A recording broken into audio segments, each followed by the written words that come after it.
नमस्कार दोस्तों। आशा रखता हूं कि आप सब बहुत अच्छे होंगे। My self Bhavin Shah from साहस इंस्टीट्यूट ऑफ कॉमर्स।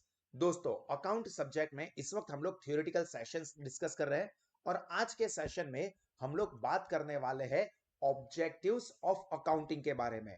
तो ये क्वेश्चन आपके लिए एग्जाम ओरिएंटेड इतना खास इंपॉर्टेंट नहीं है, बट नॉलेज के लिए और शायद कोई पॉइंट एमसीक्यू में पूछना है तो उसकी जानकारी के लिए इंपॉर्टेंट है। तो आप बहुत ही ध्यान से और अच्छे से ये सारे के सारे ऑब्जेक्टिव्स को समझ लो। और दोस्तों, यहां पे ये ऑब्जेक्टिव को हम लोग पर्पस भी कह सकते हैं कि हम अकाउंटिंग लिखते हैं तो अकाउंट क्यों लिखते हैं, क्या कारण है कि हम लोग अकाउंट लिखे। उससे कुछ ना कुछ तो हमें फायदा होना चाहिए ना। तो यहाँ पे हम लोग यही चीज डिस्कस करने वाले हैं कि अकाउंट लिखने के पीछे क्या क्या कारण, हमारे क्या क्या पर्पस या मकसद है। तो देखो, सबसे पहला है परमानेंट रिकॉर्ड। परमानेंट रिकॉर्ड मतलब हमारे पास हमेशा के लिए एक रिकॉर्ड हो जाएगा। मतलब आप कोई ना कोई चीज लिखते हो और वो लिखी हुई चीज, चाहे वो बुक हो, चाहे वो पेज हो, चाहे वो फाइल हो, आप उसको स्टोर करते हो। तो आपको जब भी चाहिए तब वो आपको मिल जाएगा, आपके पास हमेशा के लिए वो रिकॉर्ड में रहेगा क्योंकि आपने लिखा हुआ है। अगर दोस्तों आपने लिखा हुआ नहीं है, सिर्फ सुना था या बोला था, भूल जाएंगे। बट लिखा हुआ है तो हमें कभी भी चाहिए इंफॉर्मेशन तो तुरंत मिल सकती है। तो देखो, in accounting transaction and events are recorded in written or computer form। Underline करो, recorded in written or computer form, so it can be preserved। preserve का मतलब होता है store, for a long time on permanent basis. यहां पे टिक करोगे, preserved for long time मतलब account के अंदर जो भी ट्रांजैक्शंस और इवेंट्स हम लोग लिखते हैं वो या तो रिटर्न फॉर्म में होते हैं या कंप्यूटर फॉर्म में होते हैं। तो इसका मतलब क्या होगा, कंप्यूटर फॉर्म में होगा तो हम लोग फाइल को सेव कर देंगे, और रिटर्न फॉर्म में होगा तो हम उसको कहीं ना कहीं स्टोर कर देंगे। मतलब दोनों ही केस में हम उसको प्रिजर्व कर सकते हैं परमानेंट बेसिस पे, मतलब हमेशा के लिए हमारे पास वो रिकॉर्ड में रहेगा। तो ये पहला एडवांटेज है या पर्पस है। देखो, रटना नहीं है, सिर्फ समझना है कि अकाउंट लिखने से हमें परमानेंट रिकॉर्ड मिल जाएगा। Second, to know the effect of each transaction. हर एक ट्रांजैक्शन की इफेक्ट क्या होती है। देखो, कोई भी ट्रांजैक्शन बिजनेस में हुआ तो वो ट्रांजैक्शन की कोई ना कोई इफेक्ट बिजनेस के ऊपर होगी। जैसे हमने पिछले सेशन में भी डिस्कस किया था कि भाई फॉर एग्जांपल मेरे बिजनेस में 2,000 रुपए की कैश अवेलेबल है और 1,50,000 का गुड्स पड़ा हुआ है, ठीक है। अभी मैंने 10,000 का गुड्स और सेल किया कैश में। Goods of ₹10,000 sold for cash. 10,000 रुपए का सामान मैंने कैश में बेचा। तो मतलब ये ट्रांजैक्शन की इफेक्ट क्या होगी, तो भाई मेरा जो गुड्स है वो 10,000 से कम हो जाएगा क्योंकि मैंने बेच दिया, और मेरे पास जो कैश है वो 10,000 से बढ़ जाएगी। मतलब 2,000 थे, अब 12,000 हो गए। तो ये हर एक ट्रांजैक्शन की क्या इफेक्ट हुई, देखो हमारी कैश बढ़ गई, हमारे गुड्स कम हो गए, हमारा प्रॉफिट बढ़ा, हमारी एक्सपेंस कम हो गए, कुछ भी। मतलब हर एक ट्रांजैक्शन की क्या इफेक्ट होती है बिजनेस पे, वो अकाउंटिंग लिखने से पता चलता है। देखो, each transaction has effect on profitability. Profitability मतलब प्रॉफिट या लॉस। एंड इकोनॉमिक कंडीशन मतलब असेट और लायबिलिटी। ये आपको आगे पता चलेगा, अभी टेंशन नहीं लेना है। पर प्रॉफिटेबिलिटी में हमारे प्रॉफिट या लॉस के ऊपर कोई ना कोई इफेक्ट होती है ट्रांजैक्शन की, और हमारी असेट्स और लायबिलिटी के ऊपर कोई ना कोई इफेक्ट होती है। अब ये असेट, लायबिलिटी, ये सारी चीजें हम आगे टर्मिनोलॉजीज डिस्कस करेंगे तब समझेंगे ऑफ द बिजनेस। अब ये चीज हमें आगे नेक्स्ट चैप्टर आएगा अकाउंटिंग इक्वेशन वाला, उसके अंदर हमें अच्छे से समझ में आने वाली है। And accounting helps to know that. Accounting ये चीज है क्या, प्रॉफिटेबिलिटी और इकोनॉमिक कंडीशन के ऊपर क्या इफेक्ट होती है हर एक ट्रांजैक्शन की, वो पता करने में अकाउंट हमें हेल्प करता है। Then third, to know influential factor. Influential मतलब प्रभाव। कौन से फैक्टर ऐसे हैं जो हमारे बिजनेस को इन्फ्लुएंस करते हैं, मतलब बिजनेस ની ઉપર પ્રભાવ પાડી રહ્યા છે। તો देखो, information of factors affecting profitability and economic condition of business can be obtained by accounting।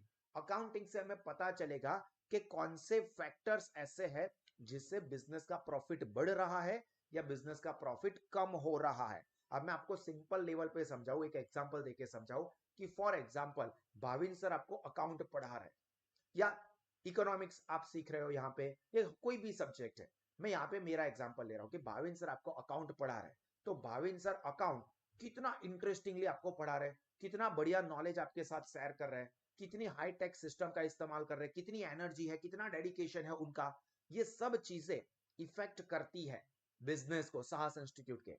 कैसे? मतलब अगर आपको अच्छा लगेगा कि नहीं सर मतलब क्या बढ़िया पढ़ाते हैं, मतलब जबरदस्त जी जान लगा देते हैं पढ़ाने के लिए, क्या बढ़िया टेक्नोलॉजी का इस्तेमाल करते हैं, हमको ऐसा ही लगता है जैसे हम लोग क्लासरूम में बैठ के ही पढ़ रहे हैं। तो ये सब चीजों की इफेक्ट बिजनेस को होती है। अब ऐसा है कि भाविन सर ऐसे बीमारों की तरह, आज तो मुझसे बोला नहीं जाएगा, मेरी आवाज ठीक नहीं है, मुझसे खड़ा नहीं हो पाएगा, मेरे घुटने में दर्द है, बोलते बोलते सो जा रहा हूं, बस आज मुझे ना थोड़ा चक्कर जैसा लग रहा है। अभी मैं इस तरह से पढ़ाऊंगा तो भी आप क्या बोलोगे कि यार कहाँ एडमिशन लेके फंस गए, हम लोग तो बहुत घटिया पढ़ाते हैं, मतलब वो सो जाता है तो हमारी तो मतलब हम तो बिस्तर ही लगा देते उनके लेक्चर में। तो यहाँ पे आप खुद अगले साल ज्वाइन नहीं करोगे और अपने दोस्तों को भी मना करोगे, भाई मत जा मत जा मत जा, हम तो फंस चुके, हम तो अगले साल कल्टी मारने वाले, तुम भी कल्टी मारो। तो यहाँ पे देखो भाविन सर की एनर्जी है, डेडिकेशन है, हमारी टीचिंग सिस्टम है, नॉलेज है, they all affect our business. Accounting में भी ऐसा होता है कि बिजनेस के अंदर बिजनेस की प्रॉफिटेबिलिटी को, इकोनॉमिक कंडीशन को बहुत सारे अलग अलग फैक्टर्स अफेक्ट करते हैं और अकाउंटिंग ये फैक्टर्स दिखाता है कि कौन से फैक्टर्स है जो कि बिजनेस की प्रॉफिटेबिलिटी को या बिजनेस की इकोनॉमिक कंडीशन को इफेक्ट करता है। अब चाहे वो अच्छी इफेक्ट करे या बुरी इफेक्ट करे, पर अकाउंटिंग से वो चीज हमें जानने को मिल सकती है। तो यहाँ पे सिंपल सेंटेंस है, information of the factors affecting profitability and economic condition of the business can be obtained by accounting. Then determine tax liability, ये बहुत इंपॉर्टेंट है। आप समझो कोई भी बिजनेस है तो बिजनेस में हमें टैक्स पे करना पड़ता है। अब टैक्स कौन सी अमाउंट पे किया जाता है? टैक्स का मतलब क्या होता है कि हम हमारी इनकम में से, देखो वर्ड आ गया भी, हमारी इनकम में से कुछ पार्ट, कुछ हिस्सा गवर्नमेंट को देंगे, देना ही पड़ेगा। तो यहां पे क्या कहा मैंने, हमारी इनकम में से कुछ हिस्सा या हमारे सेल्स का कुछ पार्ट हमें गवर्नमेंट को एज अ टैक्स पे करना पड़ता है। तो हमारी टैक्स की अमाउंट कितनी होगी वो किसके ऊपर डिपेंड है? तो हमारे टैक्स की अमाउंट कितनी होगी वो डिपेंड है हमारी इनकम के ऊपर या हमारे टर्नओवर यानी कि सेल्स के ऊपर। तो अकाउंट के अंदर हमें हमारी इनकम पता चल सकती है, अकाउंट लिखेंगे तो हमारी कितनी इनकम हुई, कितना प्रॉफिट हुआ, कितना लॉस हुआ, कितना सेल्स हुआ, ये सब अकाउंट में दिख जाएगा। तो ये इनकम पता चल गई या ये सेल्स पता चल गया, ये प्रॉफिट पता चल गया, तो उसी के ऊपर तो टैक्स कैलकुलेट होता है। तो यहाँ पे टैक्स लायबिलिटी हमारी कितनी होगी वो अकाउंट से पता चल गया। क्यों? क्योंकि अकाउंट के अंदर देखो हम लोग क्या करते हैं, इनकम कितनी हुई वो चीज पता कर सकते हैं और उसी के बेसिस के ऊपर जो टैक्स पेयर है मतलब बिजनेसमैन, उसकी जो टैक्स लायबिलिटी है वो डिटरमाइन हो सकती है। ध्यान से इसको समझो, क्या कहा मैंने कि इनकम जो है या प्रॉफिट जो है या सेल्स जो है उसके ऊपर हमारी टैक्स की अमाउंट डिसाइड होती है और हमारी इनकम कितनी हुई या प्रॉफिट कितना हुआ या सेल्स कितना हुआ ये अकाउंट में दिख जाता है। तो अकाउंट से हमें हमारी इनकम पता चल जाएगी और इनकम के ऊपर हमें हमारा टैक्स क्या होगा वो पता चल जाएगा। तो गोल घूम के देखे तो टैक्स लायबिलिटी कैसे पता चली? अकाउंट से। अगर अकाउंट नहीं लिखते तो हमें हमारी इनकम, प्रॉफिट या सेल्स पता नहीं चलता और अगर हमें हमारी इनकम पता नहीं चलती तो हमें टैक्स भी पता नहीं चलता। तो टैक्स लायबिलिटी भी गोल घूम के हमें अकाउंटिंग से ही प्रॉपरली पता चल सकती है। Then fifth, to know quantum. Quantum का मतलब होता है size, size of payable. Payable का मतलब होता है लायबिलिटी, मतलब कि इसका सिंपल मतलब कहे तो फ्यूचर में पेमेंट करना है। लायबिलिटी का मतलब ऐसा होता है कि ये अमाउंट हमें फ्यूचर में पे करनी है, तो उसे हम लोग कहेंगे पेबल। तो देखो यहां पे अकाउंट से हमें सारी चीजें पता चलती है जिसके अंदर इनकम है, एक्सपेंस है, असेट्स है, लायबिलिटीज है। लायबिलिटीज मतलब ये पेमेंट। तो अकाउंट से हमें कितना पैसा किसको पे करना है वो भी पता चल सकता है। देखो in business when we purchase the goods on credit, it is our liability. जब हम क्रेडिट पे गुड्स परचेज करते हैं किसी के पास से, तो वो हमारे लिए लायबिलिटी बन जाती है। मतलब फॉर एग्जांपल ये भाविन सर का बिजनेस है। अब भाविन सर ने फॉर एग्जांपल माहेशमती के बाहुबली से गुड्स क्रेडिट पे परचेज किया है, तो यहाँ पे गुड्स क्रेडिट पे परचेज किया, इसका मतलब क्या कि गुड्स मैंने अभी खरीद लिया है, उसका पेमेंट मुझे फ्यूचर में करना है। तो मुझे बाहुबली को कितना पेमेंट करना है अकाउंट लिखने से पता चल जाएगा, क्योंकि अकाउंट में हमने लिखा होगा कि बाहुबली के पास से हमने 100 सुवर्ण मुद्राओं का गुड्स क्रेडिट पे खरीदा है। तो यहाँ पे 100 सुवर्ण मुद्राएं, ये मेरी क्या हो गई, लायबिलिटी हो गई। Accounting help to ascertain the total liability, और अकाउंटिंग से ऐसी टोटल लायबिलिटी हमारी कितनी है, बाहुबली को इतने देने हैं, बल्लाल देव को इतने देने हैं, कटप्पा को इतने देने हैं, ये सारी चीजें मतलब टोटल लायबिलिटी हमें अकाउंट लिखने से पता चल जाती है। तो दोस्तों यहां तक आपको समझ में आया। अभी ये जो नेक्स्ट पॉइंट है ना, वो फिफ्थ के जैसा ही है। फिफ्थ में क्या था, क्वांटम ऑफ पेएबल। पेएबल मतलब लायबिलिटी, कि हमें किसको कितने पैसे देने हैं फ्यूचर में, वो पता चलेगा। उसी तरह से क्वांटम, क्वांटम मतलब कि साइज यानी कि amount, total amount of receivable. Receivable का मतलब क्या, रिसीव इन फ्यूचर, हमें फ्यूचर में पैसा लेना है, उसको हम लोग कहेंगे रिसीवेबल। जिसको हमें फ्यूचर में पैसा देना है उसको हम लोग कहेंगे पेएबल, और हमें फ्यूचर में जो पैसे लेने हैं उसे हम कहेंगे रिसीवेबल। तो जैसे हम क्रेडिट परचेस करते हैं, वैसे ही हम क्रेडिट पे गुड्स सेल करते हैं। बिजनेस में हम लोगों ने गुड्स क्रेडिट पे परचेस किए। फॉर एग्जांपल भाविन सर का एक स्टोर है, भाविन ग्रोसरी स्टोर, उसमें मैंने बाहुबली से या बल्लाल देव से या कटप्पा से गुड्स क्रेडिट पे परचेस किए, तो वो मेरे लिए पेएबल हो गए। पर अब यहाँ पे भाविन सर ने अपने स्टोर से सब लोगों को गुड्स सेल किए क्रेडिट पे, मतलब जेठालाल को सेल किए, अय्यर को सेल किए, या फॉर एग्जांपल सोढ़ी को सेल किए। तो जेठालाल, अय्यर, सोढ़ी, जिनको मैं क्रेडिट पे गुड्स सेल करता हूं, उनके पास से फ्यूचर में पैसे मुझे लेने होंगे, तो वो क्या हो जाएगा, रिसीवेबल फॉर द बिजनेस। देखो मैंने गुड्स क्रेडिट पे खरीदे बाहुबली से, तो उनको पैसे मुझे पे करने होंगे, तो वो मेरे लिए पेएबल हो गए। मैंने गुड्स क्रेडिट पे बेचा जेठालाल को, तो जेठालाल के पास से मुझे पैसे लेने हैं, तो वो मेरे लिए रिसीवेबल हो गए। So account helps in ascertaining, ascertaining मतलब deciding total receivable of business. जैसे यहाँ पे टोटल लायबिलिटी यानी कि टोटल पेएबल जानने में हेल्प करता है अकाउंट, उसी तरह से अकाउंट टोटल रिसीवेबल जानने में भी हेल्प करता है। भाई मुझे जेठालाल के पास से इतने पैसे लेने हैं, या सोढ़ी के पास से इतने लेने हैं, या डॉक्टर हाथी के पास से इतने लेने हैं, तो ये अमाउंट ऑफ रिसीवेबल भी अकाउंट लिखने से पता चल जाती है। क्लियर। उसके बाद नेक्स्ट पॉइंट है measure profitability of business. Profitability मतलब प्रॉफिट अर्न करने की एबिलिटी। यहां पे दोनों चीजें आ जाती है, प्रॉफिट भी आ जाता है और लॉस भी आ जाता है। तो बिजनेस के प्रॉफिट या लॉस की इंफॉर्मेशन भी हमें अकाउंट से पता चल जाती है।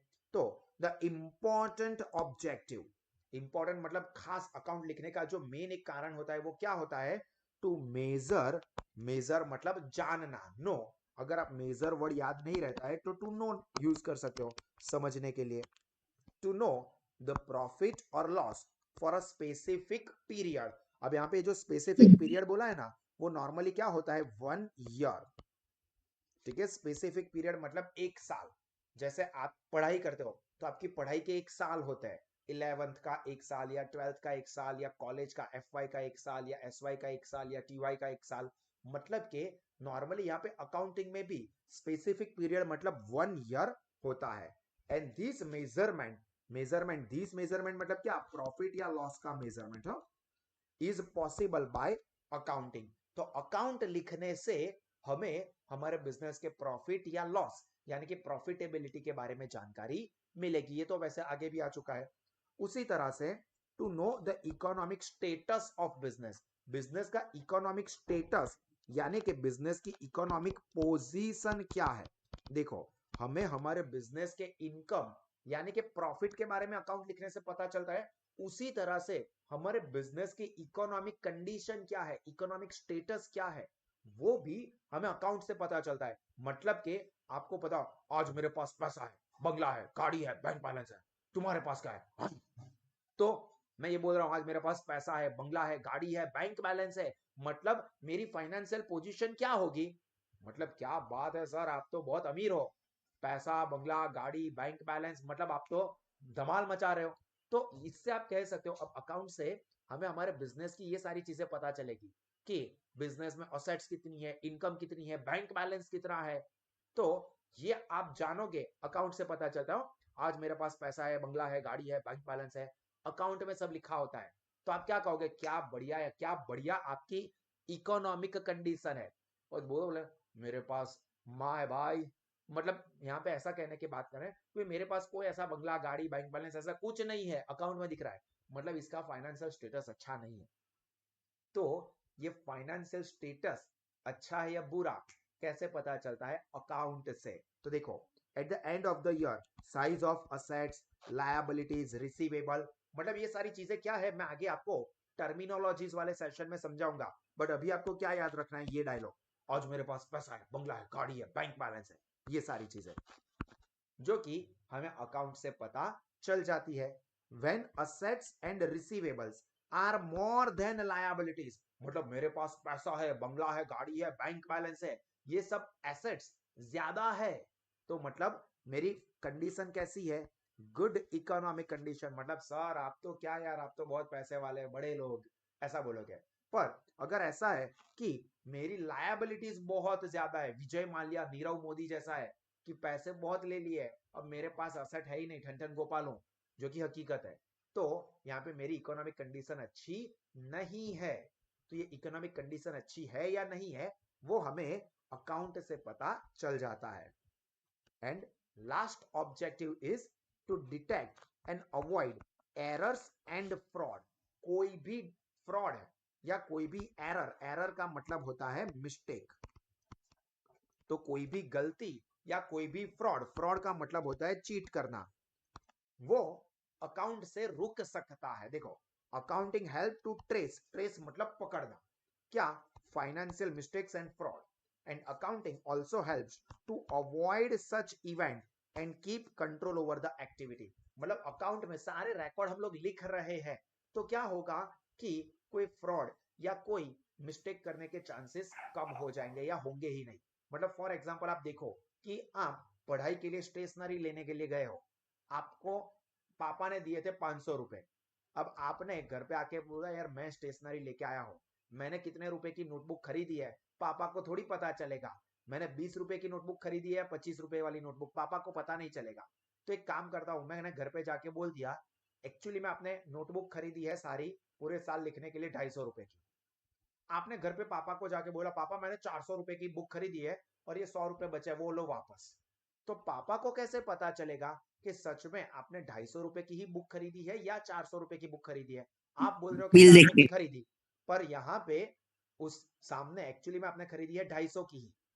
तो यहाँ पे पापा आपको क्या कहेंगे कि भाई आपने घर पे जाके बोला कि 400 रुपए की बुक मैंने खरीदी है, ऐसा आपने पापा को बोला, पापा ने कहा ठीक है लाओ बिल दिखाओ, स्टेशनरी वाला बिल देता है, बिल दिखा, अभी बिल देखा, साला पकड़े गए 250 रुपए है। पापा ने अपनी बेल्ट उतारी और फिर धुआंधार एक्शन दिखाई। अब आपको समझ में आ गया कि मैं अपने आप को ज्यादा होशियार समझता था, पर आफ्टर ऑल बाप बाप होता है और बेटा बेटा होता है। तो अब अगली बार आप बुक्स लेने जाओगे और फिर वापस आके बोलोगे 100 रुपए की खरीदी की और पापा 150 का आया, नहीं पापा लास्ट ईयर वाला बेल्ट याद है, तो इस बार क्या है पापा 100 रुपए का आया और देखो बिल भी दे रहा हूँ, देखो मेरी आंखों में सच्चाई देखो, मैं हूं ना आपका ऑनेस्ट बेटा। अभी ऑनेस्टी दिखानी ही पड़ेगी ना, क्योंकि पापा क्या बोलेंगे, बिल लाओ, अगर मैं झूठ बोलूंगा तो मैं फंस जाऊंगा, पकड़ा जाऊंगा। तो ऑटोमेटिकली क्या हो गया, सब ईमानदार हो गए मेरे जैसे। तो यहाँ पे क्या हुआ कि अकाउंट से हम लोग कोई भी फाइनेंशियल मिस्टेक या फ्रॉड है उसको पकड़ सकते हैं, इसलिए अकाउंट लिखना जरूरी है। बिजनेस वाले क्यों अकाउंट लिखेंगे कि इतने सारे ट्रांजेक्शन है, तो इसमें कोई एम्प्लॉई या कोई लोग फ्रॉड करते हैं, चीट करते हैं, तो अकाउंट लिखेंगे तो वो फंस जाएगा, तो वो पकड़ा जाएगा। तो यहाँ पे फ्रॉड के या चीटिंग के या मिस्टेक के चांसेस क्या हो जाएंगे, कम हो जाएंगे। तो ये सारे ऑब्जेक्टिव्स थे, पर्पस थे जिसके लिए हम लोग अकाउंट लिखते हैं। यहां पे हमारा ये ऑब्जेक्टिव ऑफ अकाउंटिंग ये सेशन खत्म हुआ। आई होप ये सारी चीजें आपको अच्छे से क्रिस्टल क्लियर हो गई होगी। ये चीज आपके एग्जाम के लिए इतना इंपॉर्टेंट नहीं है, बस आप उसे हमारे साथ स्टडी पैम्पलेट में से एक बार अच्छे से रिफर करके पढ़ोगे और नोटबुक के अंदर सिर्फ इसके टाइटल लिख दोगे। ओके,